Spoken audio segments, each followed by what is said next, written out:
Now that the auction is live, I want to do a little bit more of a detailed walk around and kind of show people what they're bidding on and answer some of the commonly asked questions that I've been getting over the past day or so. Take a look underneath, more detailed look at the interior, engine stuff, some of the stuff that I think is cool and stands out about this car. So it does come with a pair of 55 plates, which you can have the DMV register in your name.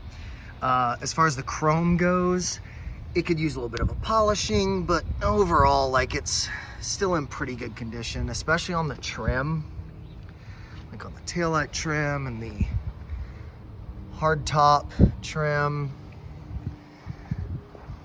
the windowsill. Again, did use a little polish, but overall, not too bad, especially for 70 years. It does come with an extra pair of stock steel wheels. I had forgotten to mention that. They could use a little cleanup, but they are OEM. See the Ford logo there.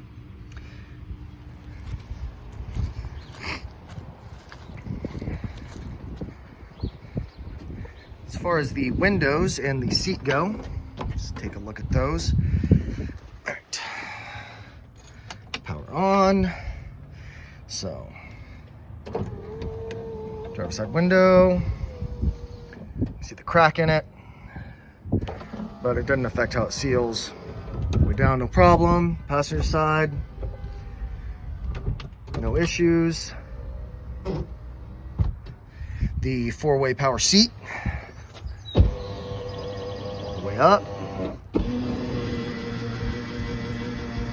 and back down, all the way back. As far as the top goes, so it does have all of the latches, and none of these are an issue. However, this one, I could not get to release. It does turn, but down there where the release mechanism is, I could not get it to line up to get it to pull off to show the condition of the soft top. However, the soft top was installed by my grandfather in the late 2000s, and it is in pretty excellent condition. You can see even the vinyl plastic on the back, no cracks. Nothing that I can see from here, any major issues. I'll continue to try and get the hard top off to get better photos of it with it actually up, but that gives you an idea kind of what's back there. Okay. So on the interior, we do have this vintage AC. Blows super cold, it's awesome. These gauges, so the factory temp gauge has been omitted in preference of this aftermarket gauge. And the fuel gauge is temperamental at best. It works well when it's full and then it stops after that. Down here, this is a little mount that my grandfather had installed so you can mount a phone or a GPS. And then there's also a couple of 12 volt so you can charge your devices while you're cruising. Here is the driver door handle. I think honestly this just needs to be pulled off and reconnected. I just haven't gone through the trouble of doing that yet. So we go under the hood. So here's the Summit 500 CFM carb. I do have the original teapot carb. It does need to be rebuilt, as well as all of the factory hard lines for fuel to take it back to an original stock functioning unit. For here, you can see there is an electric choke. Very convenient. It starts up much easier than it used to. Cruises way better than it used to. There's your AC unit, AC compressor. Let's set that down. Okay. Do a quick cold start just to show everybody how well it does or doesn't start. So I literally pushed it out of the garage. I have not started it yet. So this switch right here is for the electric fuel pump to kind of prime it. So you can just hit it, get some fuel flowing, and then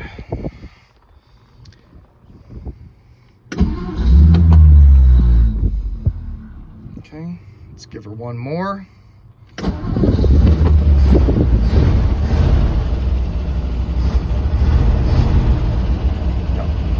Fires right up. Okay.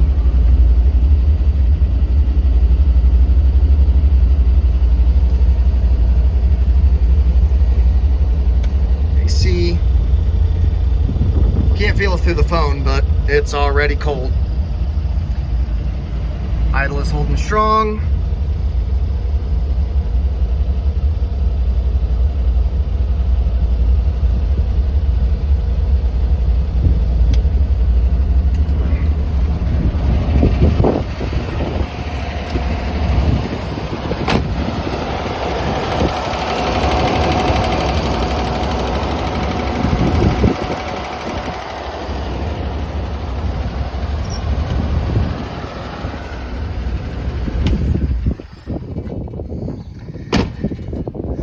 Right.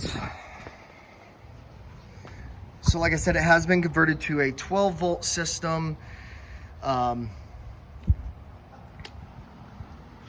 with an alternator instead of a generator. Get underneath it and take a look at the rockers.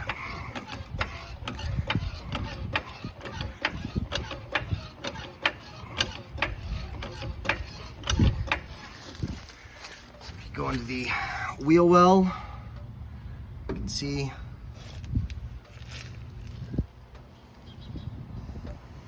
pretty clean. Let's go under here.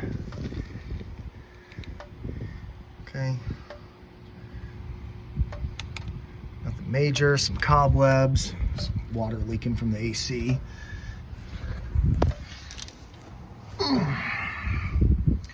And then go into the back again. Other than cobwebs, no real signs of concern.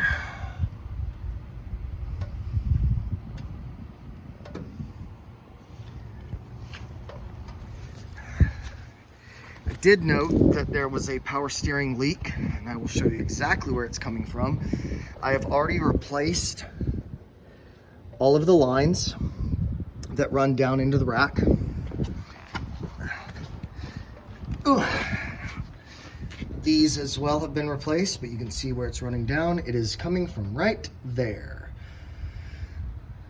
So my assumption is that this could be pulled apart, seals replaced, rebuilt, and then no more leaks, no more issues. That is the only fluid that is leaking on this thing. The fuel has been an ethanol-free fuel for as long as I've had it, at least.